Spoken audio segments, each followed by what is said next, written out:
வணக்கம். என் பெயர் சா. மோக்ஷிதா. 1ஆம் வகுப்பு ஆ பிரிவு படிக்கின்றேன். திருக்குறள். செய் நன்றி அறிதல். செய்யாமல் செய்த உதவிக்கு வையகமும் வானகமும் ஆற்றல் அரிது. காலத்தினால் செய்த நன்றி சிறிதெனினும் ஞானத்தின் மான பெரிது. பயன்துக்கார் செய்த உதவி நயன்துக்கி நன்மை கடலின் பெரிது. திணை துணை நன்றி செய்யணும் பனை துணையாய் கொள்வர் பயன் தெரிவார்.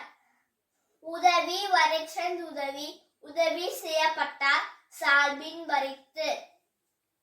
மறவர்க்க மாசற்றால் கேண்மை துறவர்க்க துன்பத்துள் துப்பாயார் நட்பு. எழுமை எருவிருப்பு முள்ளுவர் தங்கள் விழுமன் துடைத்தவர் நட்பு. நன்றி மறப்பது நன்றன்று நன்றல்லது அன்றே மறப்பது நன்று. கொன்றன்ன என்ன செய்யணும் அவர் செய்த ஒன்று நன்றுள்ள கெடும். எந்நன்றி கொண்டார்க்கும் உய்வுண்டாம் உய்வில்லை செய் நன்றி கொண்ட மகற்கு நன்றி.